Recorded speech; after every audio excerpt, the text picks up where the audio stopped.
Now, I'd just like to quickly run through an agenda of some of the things that we will be covering today. First, we have a federal policy update. Next, we'll be doing a brief talking about assessing your organization's financial health and vulnerabilities. We'll move to scenario planning for sustainability. Then we'll talk about talking about funders to your funders about your finances. And then finally, we'll have a Q&A session at the end of the webinar. So now I would like to bring on the Chief Executive Officer of Cal Nonprofits, Jeff Green. Thanks so much, Robert. Welcome, everyone. I really am delighted that you're all here. We have hundreds of our colleagues and peers and friends throughout the nonprofit sector gathered with us this morning. I just want to take a few minutes by way of introduction to talk about what we're going to discuss today, but to frame it in the larger moment. And it's a large moment. We all know this. So for those watching this in the future, some recording, I want to date and time stamp this. Because in this moment, what I say now, what we discuss now may be different somewhere after 2 p.m. today, or midnight, or tomorrow. We never know. So we're having this conversation Wednesday, April 9th. We are doing it at just after 11 a.m. Pacific time. And as of now, I want to share a bit about what we're seeing in our work, both here in California, but also nationally. I do want to first say, and we will introduce them at the end of these remarks formally, but we have three true veterans of this work, people that can really help everyone get a handle on looking at their revenue streams, looking at their financial modeling, thinking about plans A, B, C, D, on and on. And that's really what we're here to talk about today, is that in a moment like this with extreme instability, intentional chaos, and all of the things that come with it, how do we as nonprofit leaders manage our organizations and our revenues so that we can continue to do the critical work that we all do? So this is something that I would say is valuable anytime, but particularly critical now, and you're going to get to hear from three of our friends and colleagues. Jessica Huey, who is the Managing Director for Nonprofit Grant Making Advisory within BDO. Liz Schaefer, who's also Director within the Nonprofit Grant Maker Advisory at BDO. And then Annie Chang, who's the Vice President of Community Engagement at Nonprofit Finance Fund. So three fabulous leaders and advisors in this space, and we'll bring them on here for the core of the program. As of this moment, what I want to share is that the President has issued, as of now, as of this morning, 112 executive orders. So we are in near record-setting territory. We're not quite 100 days into the administration. It can feel like longer, but nonetheless, that's where we're at. And with that level of and speed, really, and that doesn't count memos and statements and all the other things that come along with it, we have all been just really barraged with all kinds of different messages coming out of the White House and the federal government at large. So given that, there are a couple of resources that I do want to share with you all as you try to track what's happening, what it may mean for you. And it is difficult. And I really want to invite us all to take a deep breath if we can stop for a moment and think about, we need to know the things that really matter, what's just messaging, what's simply aimed at sort of fear and chaos, and what's really a policy change or a funding change, and where are those questions where they might be all of the above. So we've got 112 executive orders. There is a resource, and I'll ask my colleagues to put it in the chat. We've shared it before. We will continue to. If you're a Cal Nonprofits member, you are also, by extension, a member of the National Council of Nonprofits, which is our peer group. They were the ones that on the morning of the 20th of January, less than 24 hours after the memo came out of OMB trying to freeze all funding from the federal government, they filed suit and are, as of now, on the winning side, the right side of history with that lawsuit. There's actually been a second suit that they filed as well, trying to stop certain agencies from freezing funding and or pulling funding that had already been agreed to.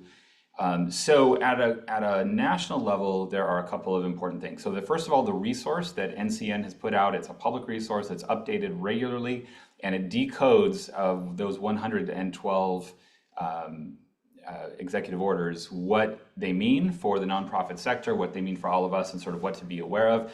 They've just added a column in their latest update that says, and here's where it's being challenged in court, and here's the outcome as of now. So just a really valuable condensed resource that we would encourage everyone to take a look at. Speaking of lawsuits, there are now dozens of lawsuits. So the courts seem to be the one place with Congress not acting to substantially stop any of this at this point. The courts are the ones that are really being put front and center on the decisions around funding streams. So we will continue to monitor that and share that through our networks. And of course, many of you have incredibly valuable networks of peers as well. And the good news, I will say, from where we sit is that the courts are generally trending in the right direction. The challenge is the speed. And we all know that it's easier to break stuff than to fix it. And so that's sort of what we're up against here. I think the other deeper question when it comes to policy and the relationship between our three branches of government in this country is that the courts have some discretion, the legislature has some discretion, and the executive branch does have some discretion. So for funding streams where we've got something that was generally described in the enabling legislation, there is in fact the implicit and sometimes explicit power within the executive branch to interpret that. So I will suspect that down the line, as we get further and further along in some of these cases, that will be the core issue of, was Congress clear on what they wanted the funds expended on? I will predict, I'm saying this obviously on record and it's being recorded today, that I do think the courts will largely uphold Congress's power over distribution of resources. You know, the Impoundment Act, the past history of executives that have tried to challenge that, that shows pretty clearly that that power is, even if they're not claiming it at the moment, still retained. But there is a lot of discretion on how dollars get spent if they weren't explicitly called out. So we have to watch that carefully. I think we also need to think about all the different kinds of threats that we're facing. So there are some, and some of you have absolutely experienced all of these, and I'm not hitting on every possibility, but I generally think of them in a few categories. One is actual cuts to funding. So those of you that got letters that said, it's over, we're not funding this anymore, stop work, et cetera, et cetera. That is the kind of order that is largely being challenged in the courts, but that doesn't change the fact that the agency has the money. It hasn't been obviously put in your hands in most cases. And so we all have to make some really hard choices, and we're already seeing work paused, layoffs, and all of the things that we know are so destructive to the work we all do. The second is the threat of funds having to be used in a different way. So there are agencies where they have not pulled back a grant program, but they've said you may no longer do X, and they're usually basing it in the executive orders that are coming out of the White House. So that's another whole area. The two DEI executive orders that were challenged in court, again, I will say the good news is that the courts are generally trending and ruling in favor of the plaintiffs of the nonprofit sector, as well as other government agencies, asking that those decisions be put on hold. So there are a good number of stays on those in the courts, but those are not over yet. So we do have to watch that carefully. The other area we're seeing is just the complete redo of agency leadership. And some of this is what we would expect at a transition between administrations, but some of it certainly is not. So you're having different leadership interpreting the same documents and the same programs in radically different ways. And I would say maybe the fourth bucket on this is sort of just the general fear and self-censorship problem. And I think it's important that we all say on record that for those in our world that have the power to stand up and are willing to assert that power, that's what we ask of ourselves and each other, to fight back, to push back in those areas where we see that there's something truly inappropriate, against our values, illegal or otherwise going on. But we also have to recognize that some of our peers are truly vulnerable, and I think what I would ask of all of us is to stand, arm in arm in front of those folks who need to do what they need to do to keep the work going. And those of us, and that includes philanthropy, it includes large organizations who have the power to push back, please to do so. And that's what we're doing, and that's what we're seeing, and there are a lot of folks out there across the country doing that work. I think we're going to have other things decided by the courts, so please stay tuned. We're going to keep doing this. We were joking earlier just before getting on, and joking, not joking, commenting maybe is the right word, that we plan these, and then by the time they happen, everything has changed again. And of course, our first one back on January 30th was a perfect example. We planned that 10 days after the inauguration, thinking we'd know something more specific. We actually did it in the wake of HR 9495 back last fall. And by the time we got to that Thursday, we were 3 days after the OMB memo. And so everything changed. So we're going to keep doing these and offering what resources we can. Robert will tell you more about what's coming. And so moving into our program today, I want to say that reminder that our revenue is really broad and it looks very different from subsector to subsector. So we've got organizations that are absolutely dependent on philanthropy, and that's it. Gifts is how it happens. There's sometimes a handful of grant makers that are your primary funders. There's others where it's entirely public grants and contracts, and that's how you were built. Still, there's others where it's earned revenue. And in fact, if you put the entire sector together, earned revenue is the #1 revenue source in the nonprofit sector, followed by public grants and contracts, followed by philanthropy, vast majority of which is individual, followed by foundations, corporate giving, and state giving, and other such things. So it is a very complicated set, and we can't manage what you can't measure. So we're going to talk today about how we truly measure and assess our work, what we do, where our resources come from, and then some really wonderful tips on how to think about that and be ready for whatever comes next. And as I said, these are valuable skills no matter what's happening in the world, but today they're particularly valuable. So with that, I will put myself on mute and get off screen, and I will bring up Jessica Huey, again, Managing Director with BDO's Nonprofit Grantmaker Advisor. So Jessica, the floor is yours. Thank you so much.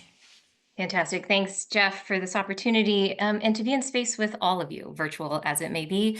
I am thrilled to be here alongside my colleague, Liz Schaffer, who you're going to be hearing from a little bit later, and our co-conspirator in the nonprofit finance sector, Annie Chang from NFF. By way of introduction, Liz and I both work at BDO Nonprofit and Grantmaker Advisory, which is we are part of a national team of consultants that supports nonprofits and funders in a broad range of areas, but most notably today, what we are here to talk about, nonprofit financial management. I've been doing this work for about a decade now and lead our financial planning and analysis service areas, of which scenario planning is of critical importance and focus at the current moment. So we're going to be talking a little bit about that throughout this presentation.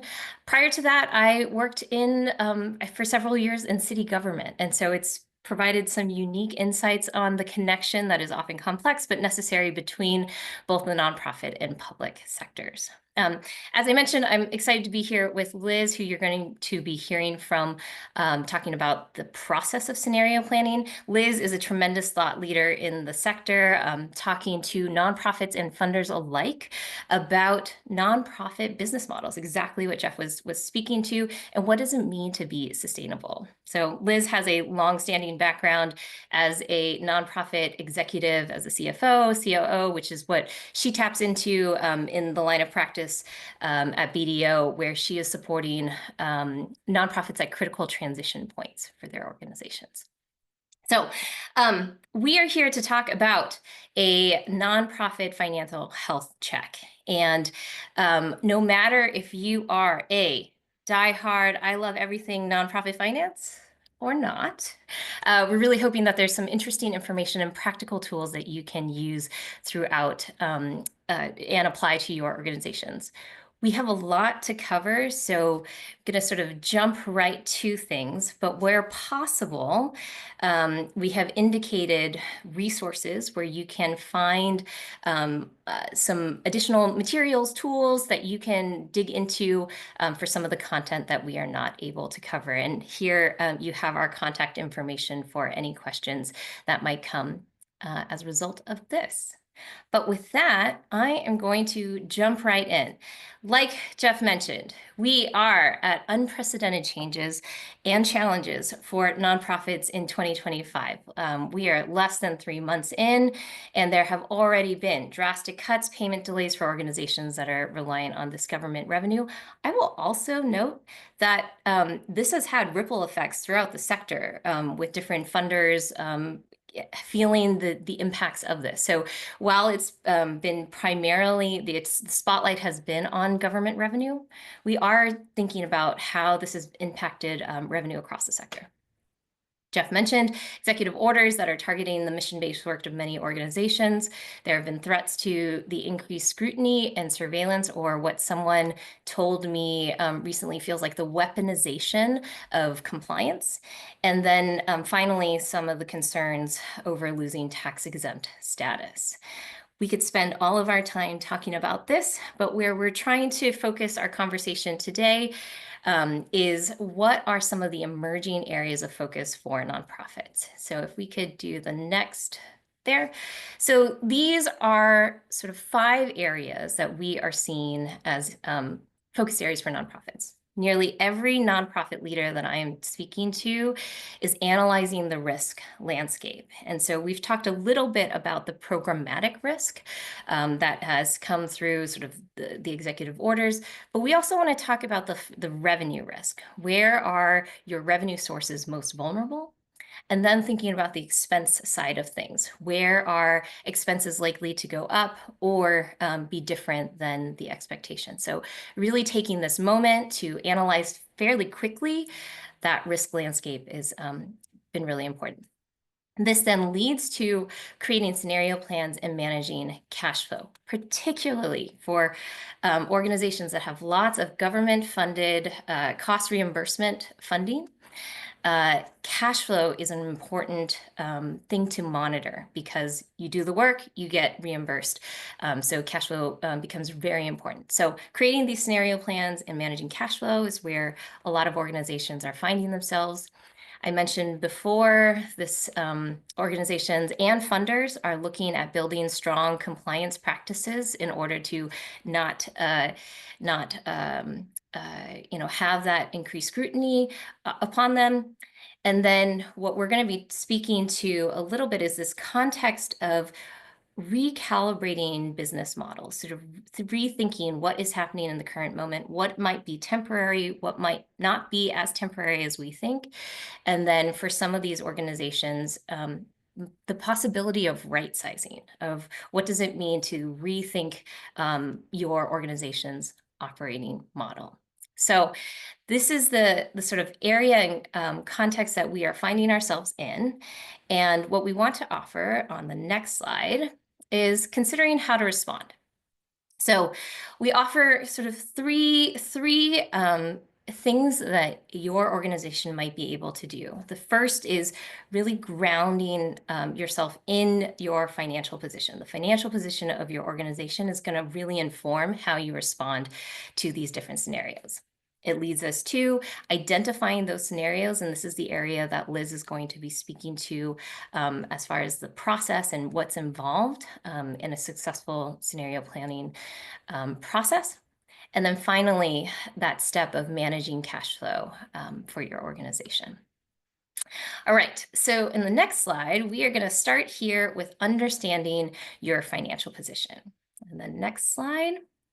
The first place to understand your financial position is to take a look at your statement of financial position, or what is better known as the balance sheet. So some of you on this call might be looking at your balance sheet constantly, and some of you may have never taken a look at the balance sheet or sort of reference it on the regular. What we're hoping to share sort of at the highest level is your balance sheet is the place where you can see a snapshot in time of the overall health of your organization. This reflects the cumulative results of all of the financial activity from the beginning of your organization to the present moment. So this snapshot gives you a sense of your overall health over time. Within your balance sheet, you can see key financial health indicators such as liquidity or your cash or those assets that can be easily converted into cash, what debts you might have, and ultimately what reserves are available to you to use for the mission-based work of your organization. So the balance sheet is really important. It's got a lot of fun things if you know where to look. And ultimately, it shows the financial flexibility that your organization has. So if you have things like low cash, lots of debt, low levels of reserves, you're going to be a little bit less flexible in your response than if you had the flip side of that. So being able to take a moment and understand your financial position first can give you some clarity as you think about scenario planning and doing that work.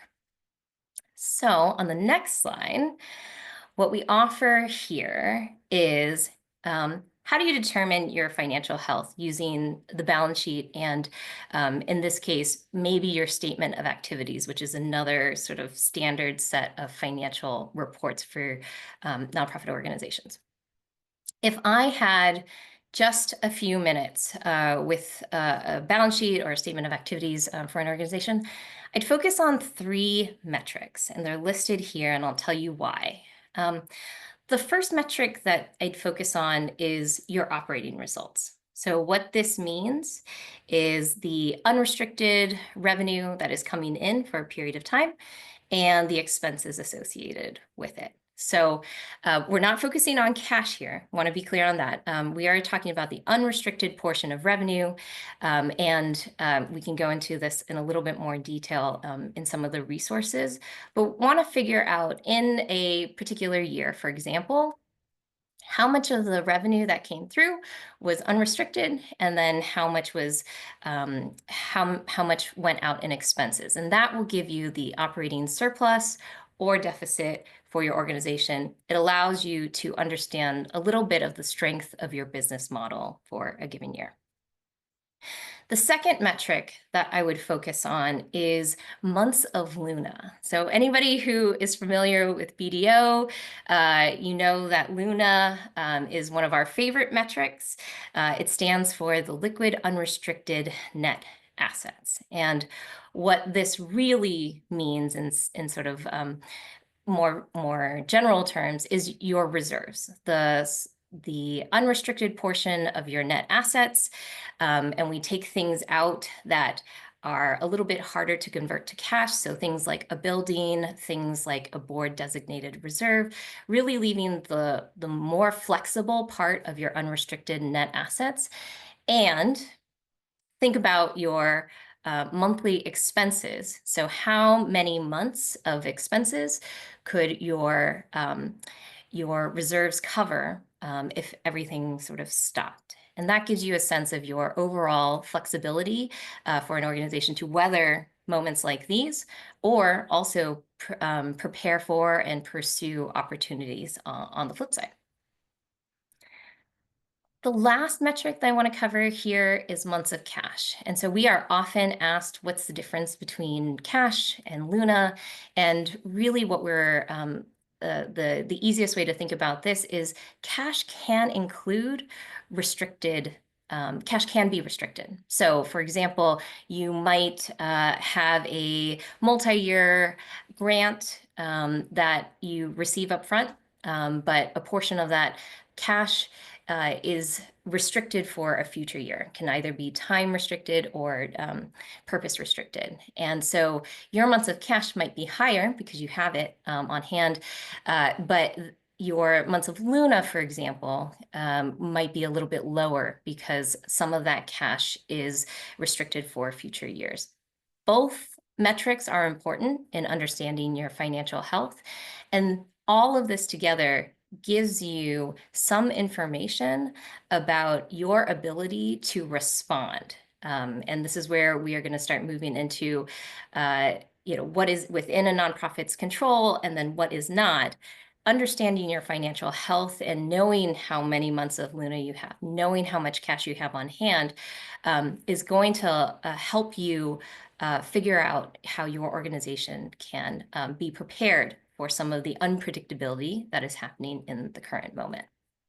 So at the top here, you'll see, actually, it's at the top of the slide too, but you'll see that little note there of the tools can be found on strongnonprofits.org. If you haven't seen that website, would encourage you to do so. This is where BDO houses our free tools and templates that is managed in partnership with the Wallace Foundation. We are trying to update the tools regularly, but this particular tool, or you can calculate these particular metrics using a tool on their website, and we'll have a slide at the end that points you to the exact tool right there. All right, so now that we have talked about assessing your financial health, that gives you some sort of a baseline understanding of your organization and the flexibility that you have. It's really important what we are here to talk about today to understand the context of scenario planning. So in many ways, there's external factors at play in this current moment. And as Jeff mentioned, things are accelerated. We are moving fast, and it is tempting to jump right into scenario planning. Why we are focusing a little bit of taking a pause to understand your financial health and to understand the context is because it can help narrow down what might feel like an endless possibility of scenarios to pursue. So what we're going to walk through here are sort of a range of three different contexts that you might find your organization in. And so as I walk through them, would encourage you to sort of think about where your organization might fall in the three. This is not meant to be so prescriptive, but give some framing to see where you might fall, if not exactly in one of these boxes. The first context I want to walk through is maybe your organization is really at sort of that minimal expected impact. This might mean you are in a space to maintain current operations. So either no change to revenue or minor funding changes. This is where you might find your organization. In the next context, you might be feeling a little bit more of significant areas of risk. And this is where we mention business model recalibration. So what we mean by that is thinking about the revenue sources that are specific to your organization and the expense drivers that are specific to your organization, and thinking about, has there been sort of moderate to significant funding decreases from one or multiple revenue streams that may impact your organization in this temporary moment, or more than temporary. So sort of thinking about, how temporary might this be? Are there ways to replace it? Or really recalibrating your business model in a more permanent way. The third area is in this place of existential redefinition. This can maybe be where a lot of people are feeling themselves, but I want to reference back to what Jeff mentioned, which is things feel like they're coming fast and they feel like there's a lot of unknowns, but really taking a minute to ground whether or not your organization is truly at this point of existential redefinition where potentially significant funding decreases have happened, and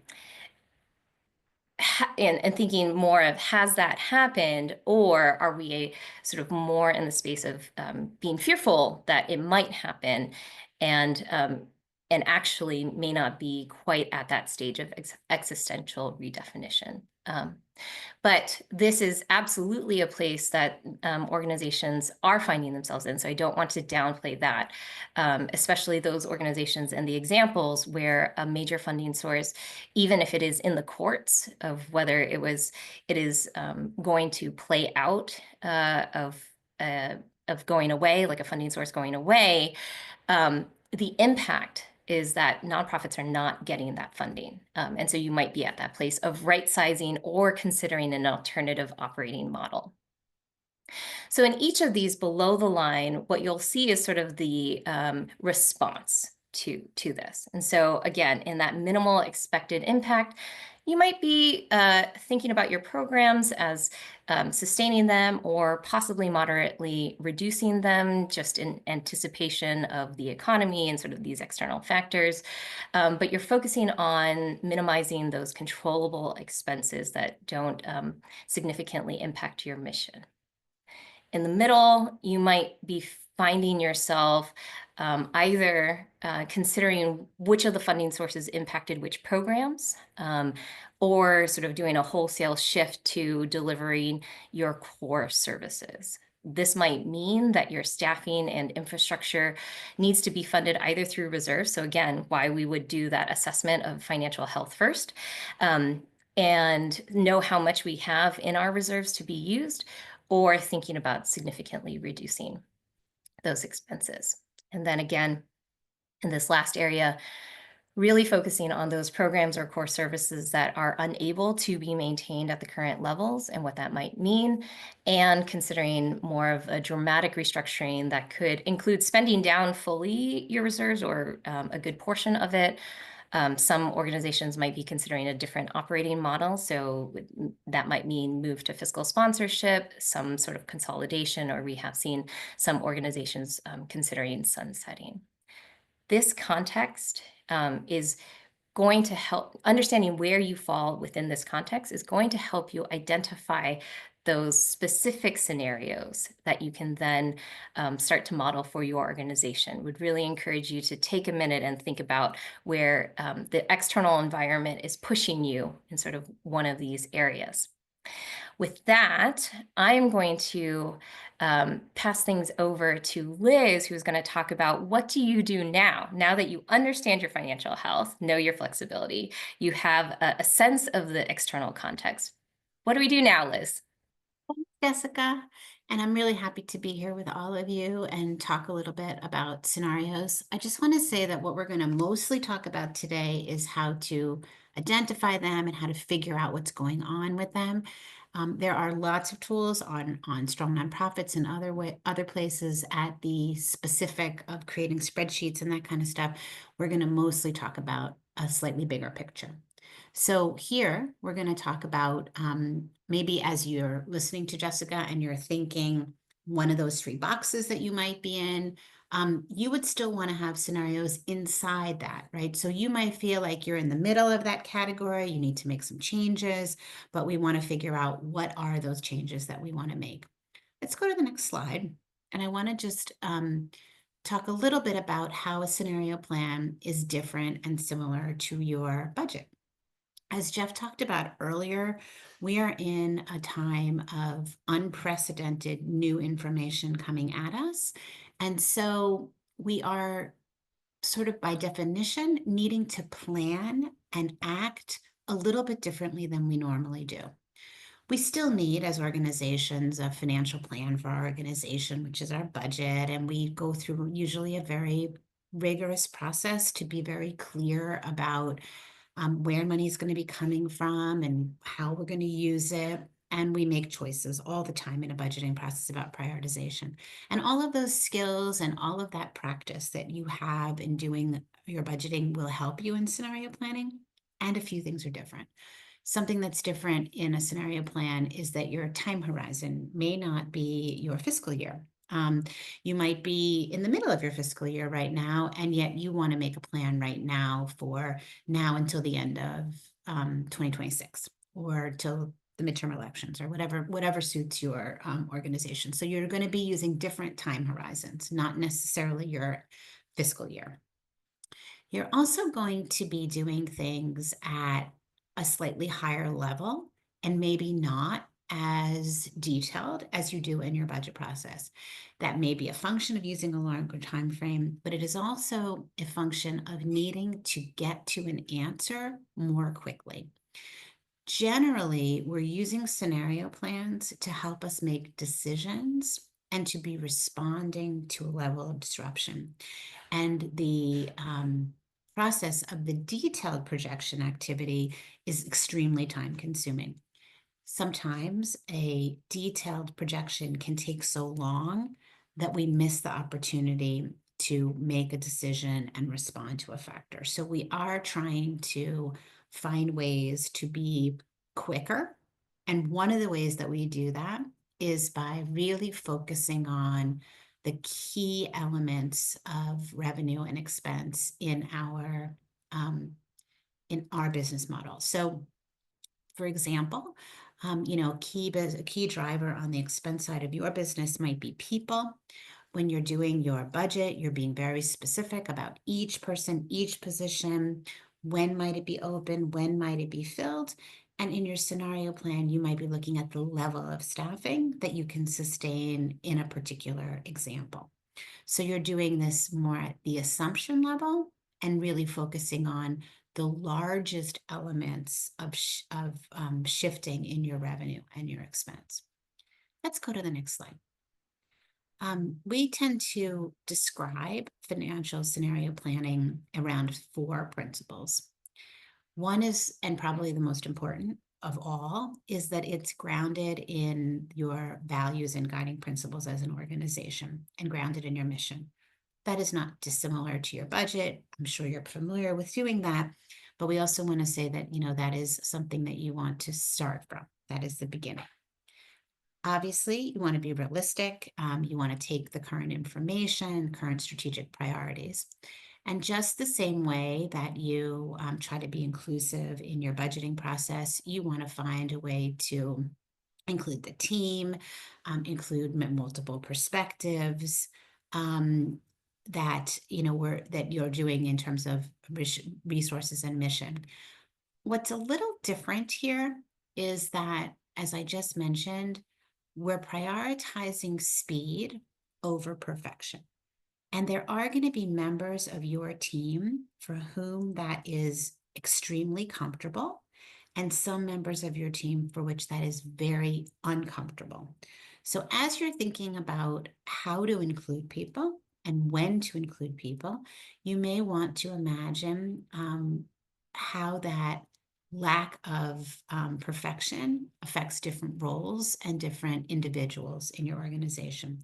Some people are very comfortable in an environment, in a planning environment where there's a lot of unknowns and a lot of lack of specificity, and some people find that very stressful. So all of those perspectives are very useful, and we want to find ways to engage everyone.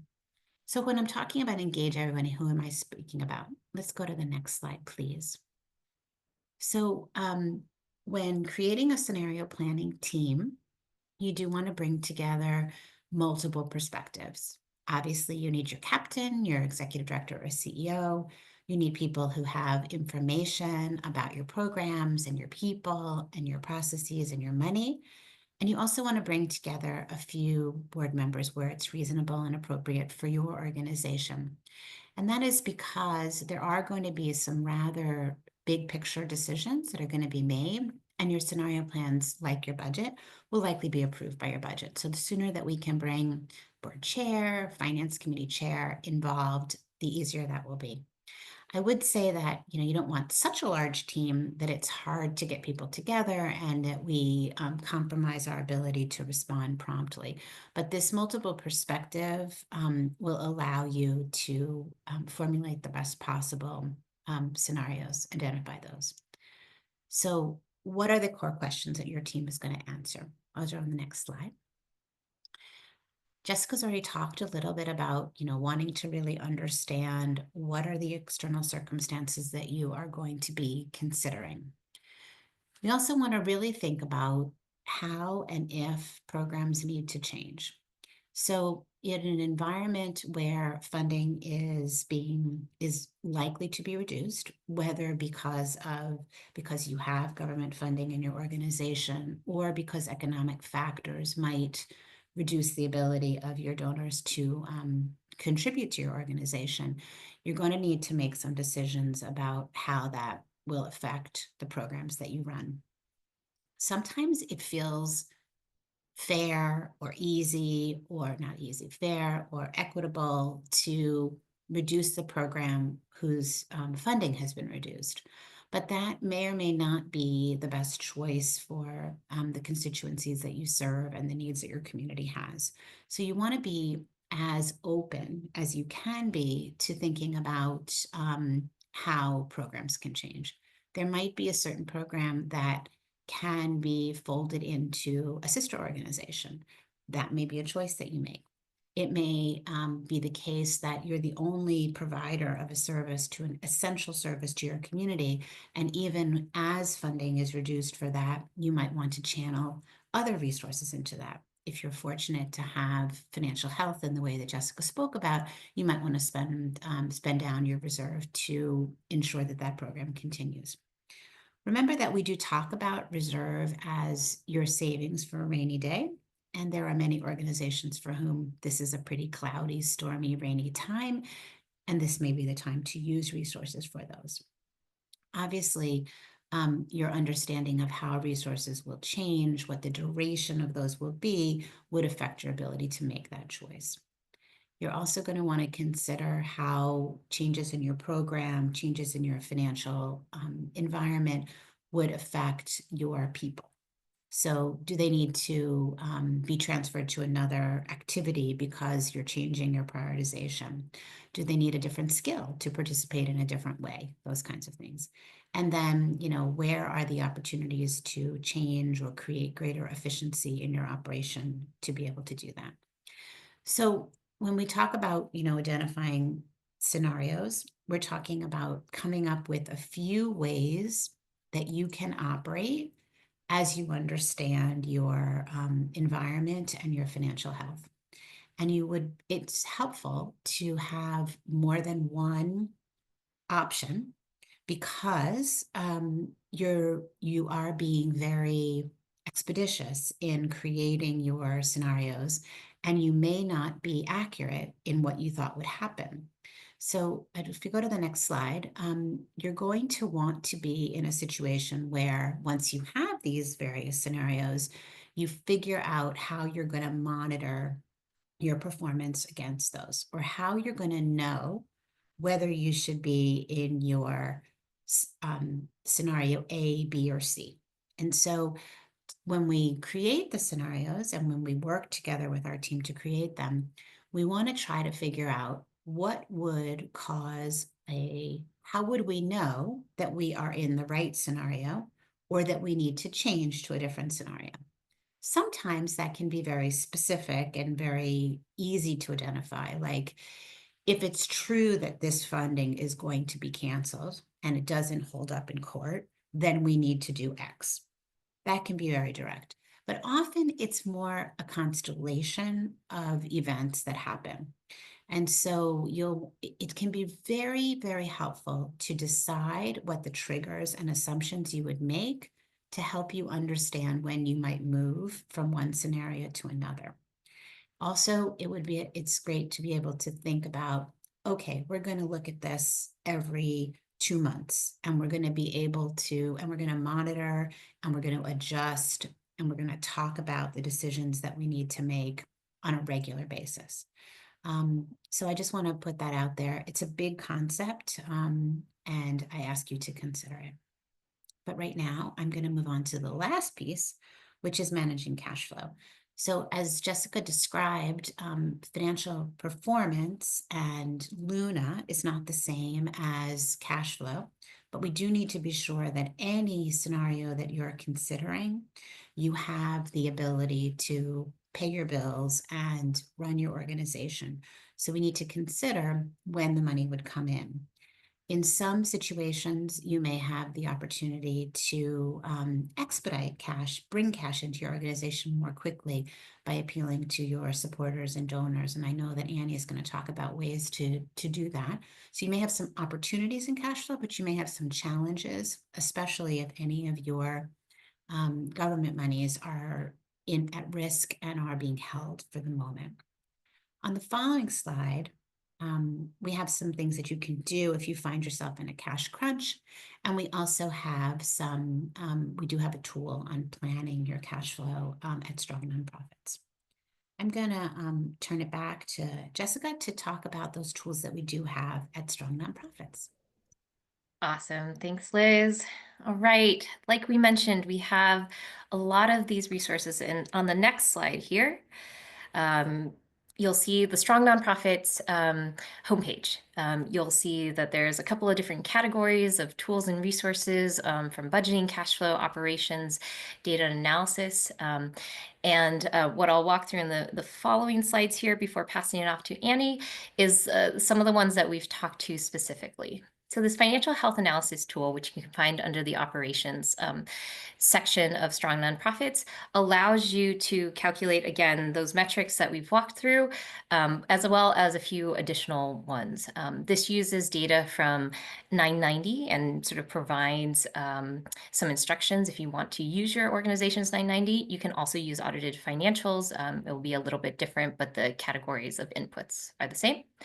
Would encourage you to take a look at that as a start. starting place. On the next slide, we have a revenue analysis tool. And so this, again, most of the response right now is focused on revenue and those impacts to organizations with funding cuts or anticipated funding cuts.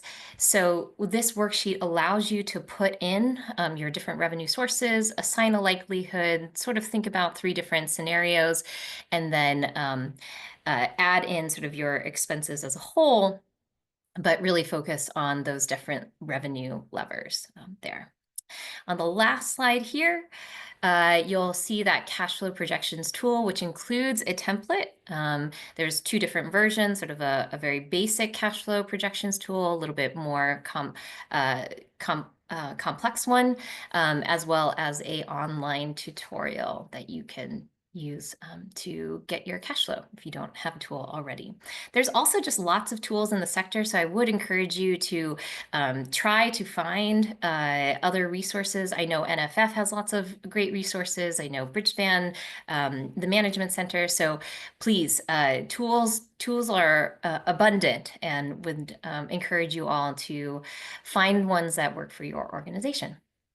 So with that, going to, it's a little bit about BDO, and then in this last slide here, and by way of transition, we really hope that nonprofit organizations are sort of staying focused on the long term. So Liz talked a bit about the values of an organization, what is grounding the work for your organization, while we are in this moment of continually assessing and responding to the current needs.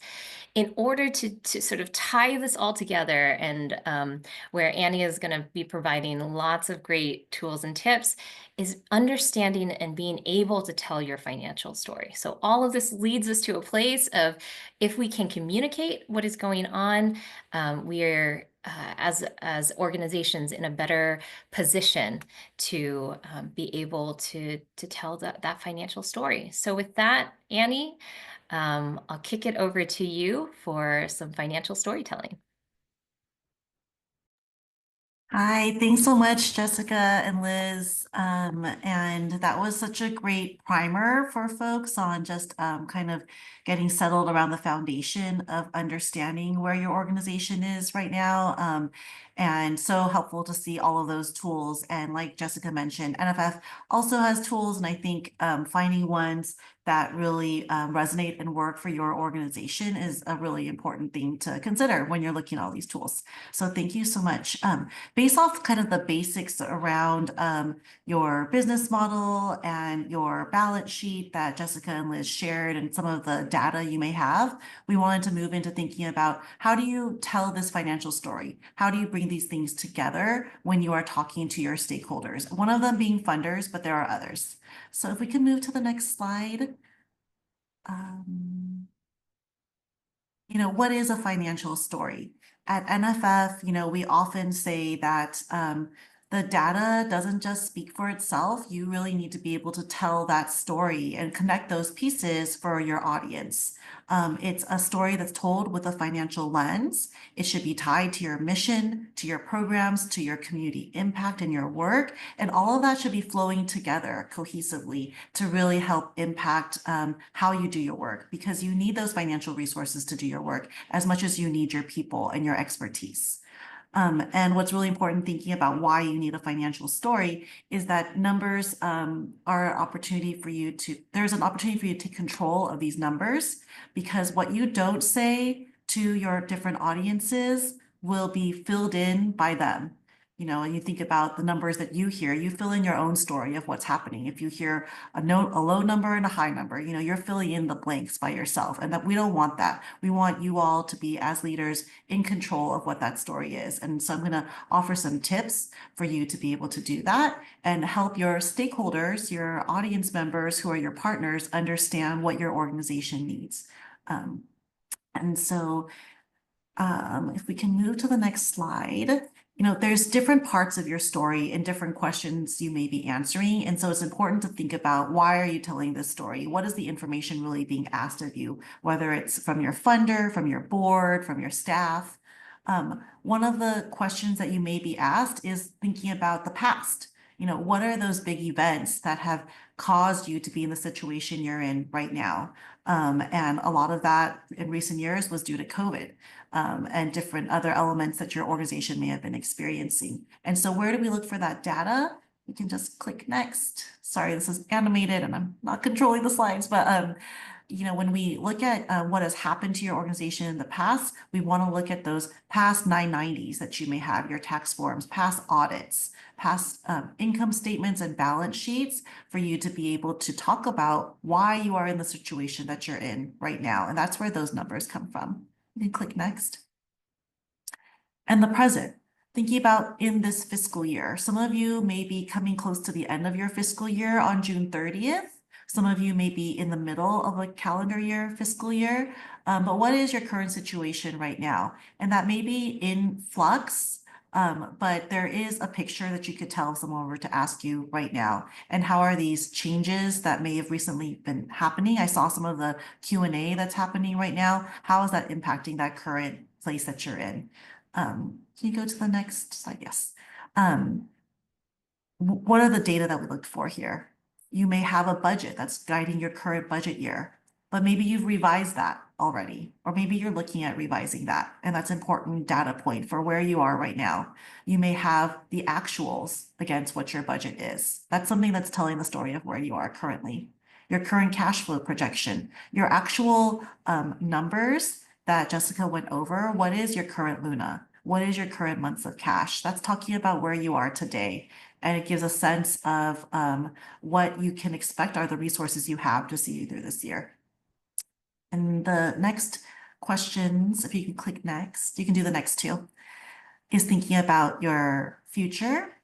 Is where are you going and what could be the situation for you in the future? And I know there's a lot of uncertainty, and that's what this call is about. I did answer one of the questions in the Q&As while we were waiting for Jessica, while I was waiting for Jessica and Liz to finish, and I think they may have answers to the other questions too.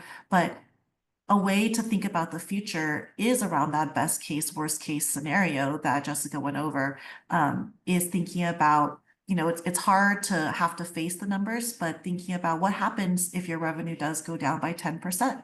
Let's run that number and see what happens. And how does that stack up against your expenses?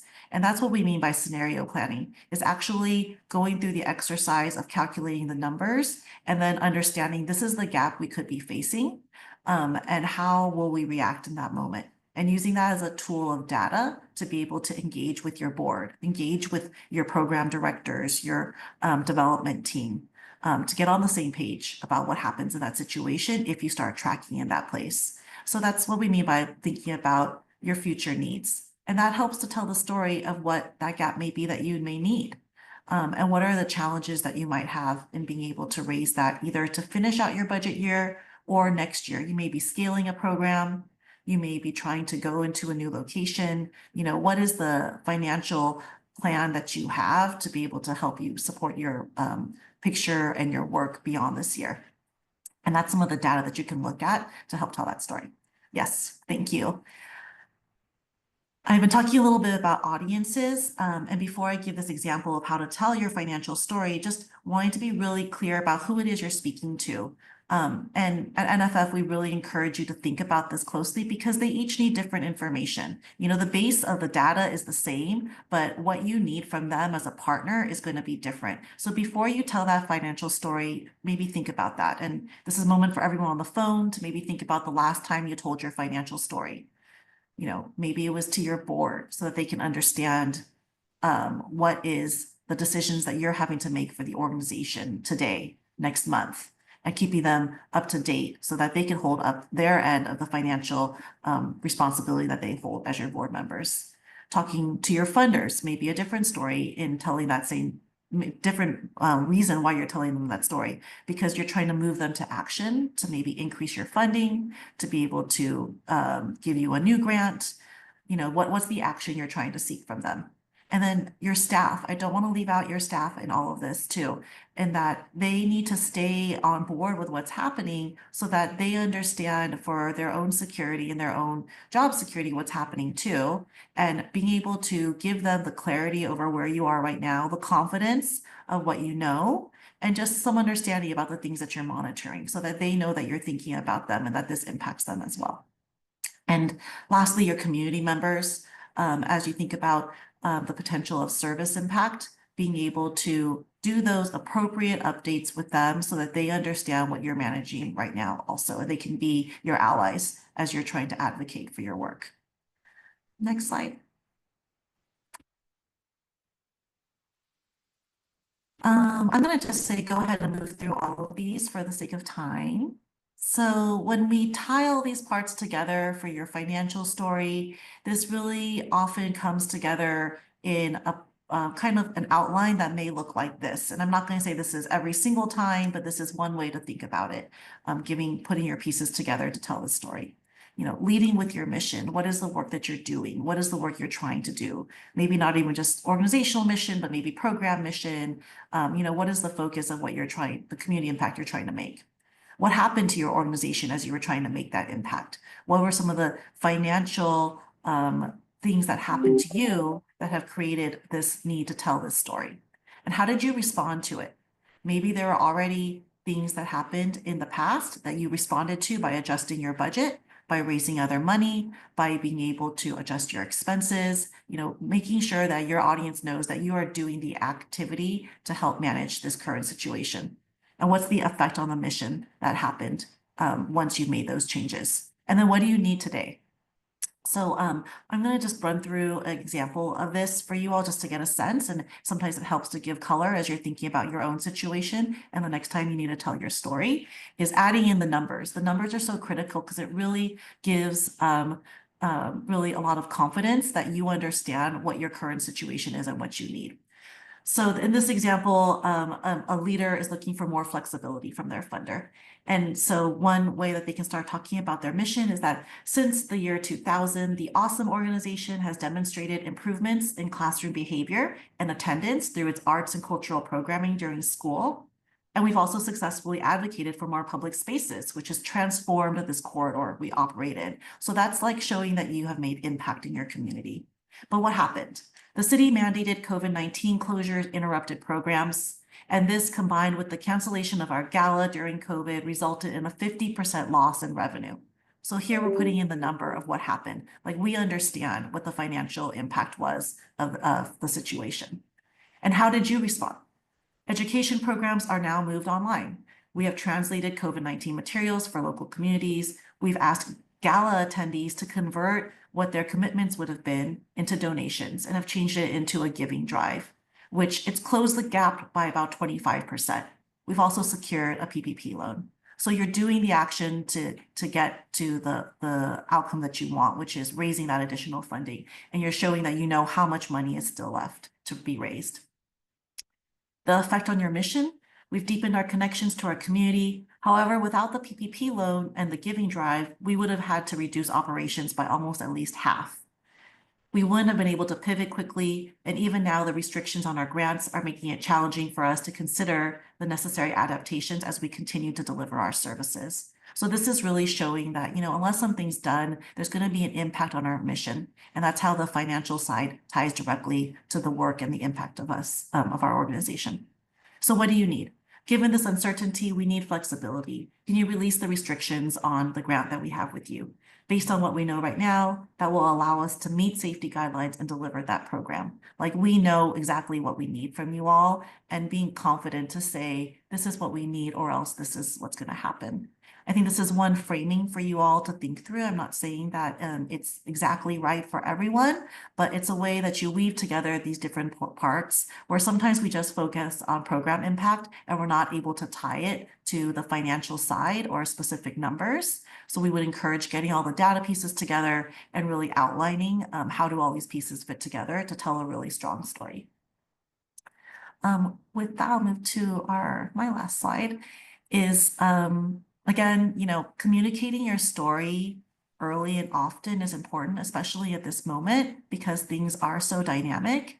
Especially for funders, I'll offer that I think from our work with training many philanthropic organizations is that they want to know upfront that you understand what you're managing right now. And so being on the proactive side of sharing what is the current situation, even if there isn't anything that's happened to you yet, that you understand what you're monitoring can really build trust that you understand and you're managing the situation closely. So communicate early and often, develop your strong organizational strategy, communicate what that strategy is if you know how you're going to handle a cut or any other kind of change this year, being able to be confident in sharing that.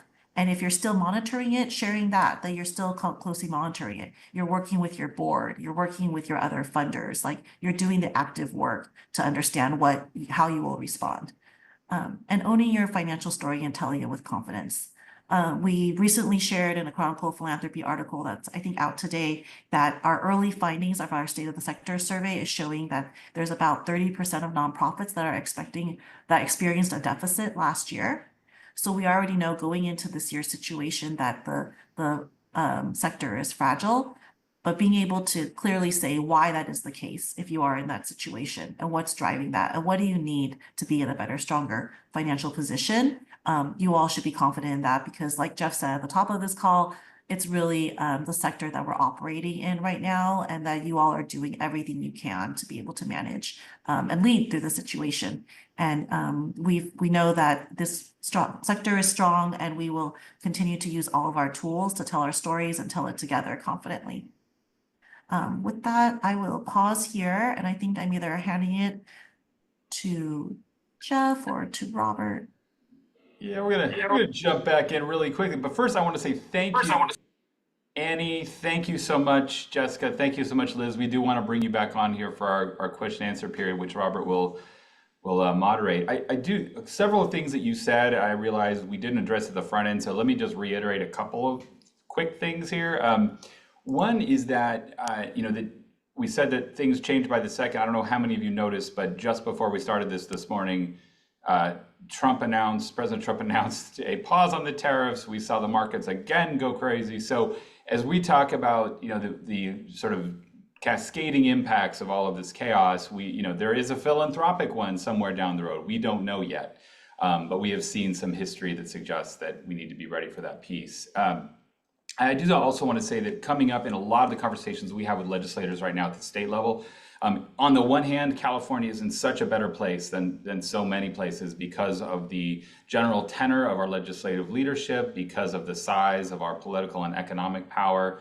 But they are saying clearly that, worst case scenario, were the federal funds to be cut off, there is no general fund fix for that. In fact, I will be up in Sacramento tomorrow with probably some of you at a conference just on the state budget and where do we stand and what's happening. The other truth, though, is that in philanthropy, it's the same. So whatever is happening in the markets and the major donor world, that also has an impact. And even if every funder in the world suddenly pivoted and moved their money to fill federal holes, that doesn't solve what we're talking about. So we have to be much more creative and such. And the last thing I just want to say is, despite all of this and what we're talking about today, these skills are critical anytime, but particularly now. So that's why we're so happy to have Jessica, Annie, and Liz with us. But we continue with our statewide work. So we have 4 bills that we're sponsoring. We're talking about improving the relationship between government and nonprofits. One is actually protecting nonprofits at worst case scenario were the federal government to start targeting us for our on ideological grounds, that we would actually protect the nonprofit status within the state so the state organizations could continue to some extent. So there's a lot of other contextual work, and I just want to express that I know many of you here today, as I was looking through the list, are allies in that work. So gratitude to all of you for being part of that ongoing work as we layer on these challenges. All right, with that, I will silence myself and hand it back to Robert. Thank you. All right. Thank you all. I think that's a great transition, Jeff, and thanks for bringing those points to our attention. We do have a couple questions in the chat, and we do have some time to address them. So I thought I'd bring a couple to our attention right now. And one kind of piggybacks off Jeff's comment, and that comes from Kathleen. Kathleen says, we receive a pass-through funding from the feds through California through a reimbursement contract. We have not received any notices that that funding has been stopped, but we are not getting reimbursed. The only information from the state was that they are not being paid, so we are not being paid. Is this common? Is there something we can do?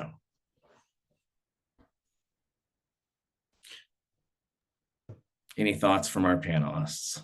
Jeff, Jessica, I saw you come off pause first. I'm glad you couldn't hear the sigh that I just let out. Kathleen, yes. So government funding has always been this way, right? Especially pass through, right? You understanding where the funds come from, if it's coming from the federal government, if it's originating at the state, if it's originating at the local levels, and as such, it's all dependent upon each other. Is this common? I would say it's probably getting exacerbated. The delays, I would say, are anecdotally common. People like to complain about government payments being delayed. I think it's being exacerbated in real time for real because states are not getting those payments from the federal government, or there are just bureaucratic delays. So I would venture to say that yes, this is becoming more common, and this is where the relationship that you might have with any of the representatives at either the state agency or if there are connections at the federal level that you can connect with, this would be the time to try to do that piece. But unfortunately, we have been hearing more and more of this, where even if it's not a specific cut, that the delays are happening from sort of the administrative chaos that's going on. But Jeff, thought you might have something to add.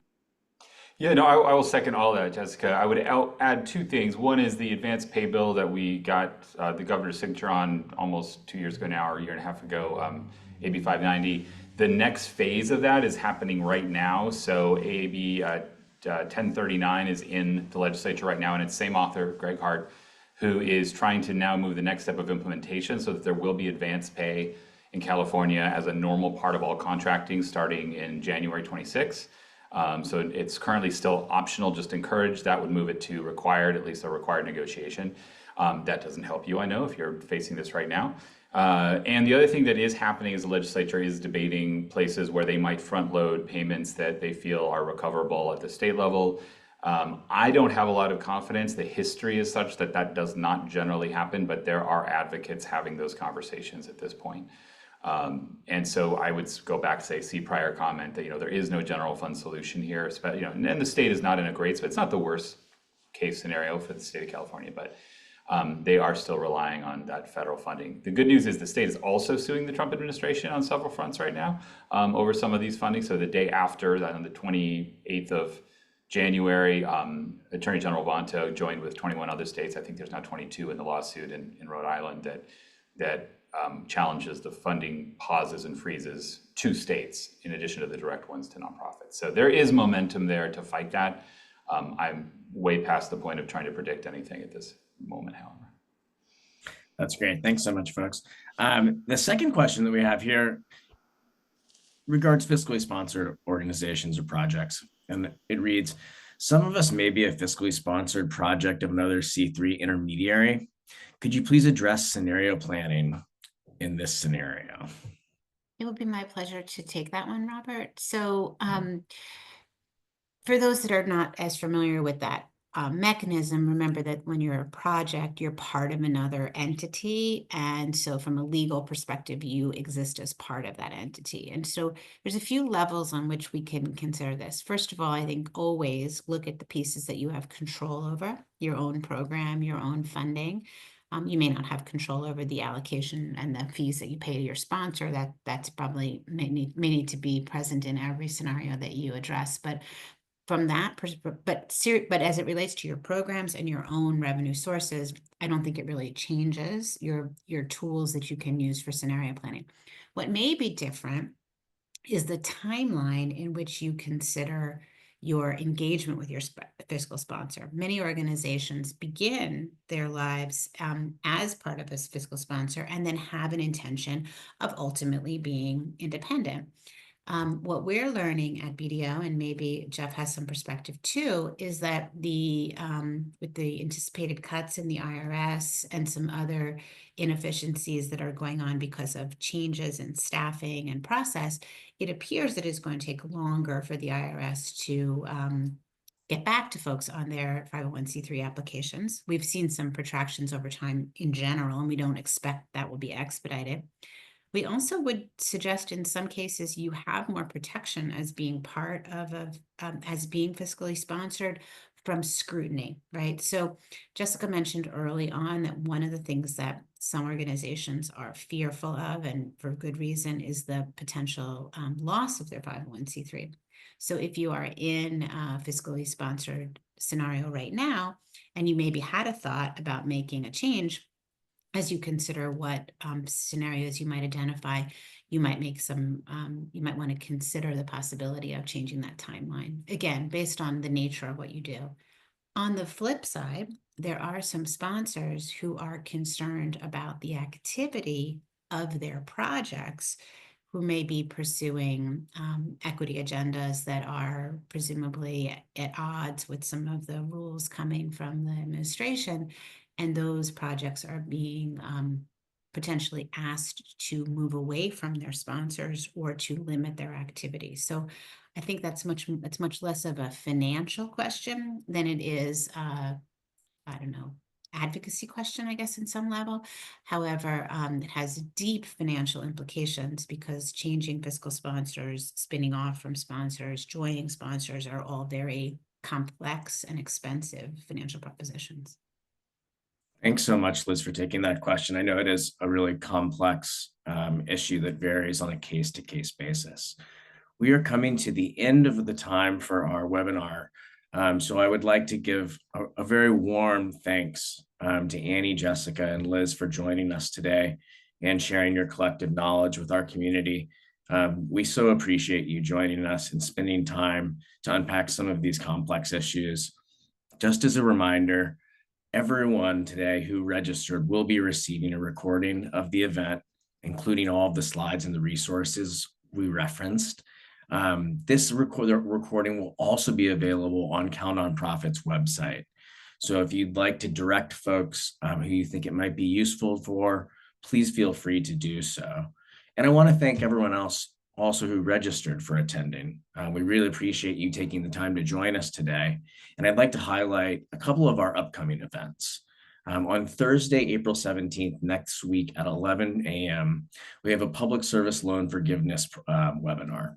And this pertains to the EOs coming out of the administration that has really put PSLF in flux. And we'll be discussing the policy updates and their implications, how best to position yourself as a nonprofit worker seeking forgiveness, what are the changes that have affected the program, and future outlooks coming from different coalition leaders in the sector. And then on Thursday, May 1st at 11 a.m., we have our peer learning program. And I mentioned this in the chat. The peer learning program at Cal Nonprofits is a space where we come together collectively and share our wisdom with each other. So there was someone in the chat who is asking about sharing stories or resources or ideas that other organizations had to address some of these challenges. So this rendition of the peer learning program will be about employee retention, but it will be very likely that one of our upcoming sessions will be addressing a subject matter like this one. So please stay tuned for that. And finally, just thanks again for joining us. Please feel free to reach out to us at Cal Nonprofits. We're always happy to hear from you, and we'll do our best to respond to any questions that you have regarding the specific information from this program. We also look forward to seeing you at future Cal Nonprofit events. So thanks again to our panelists, and we hope you have a wonderful afternoon. Take care. Bye-bye.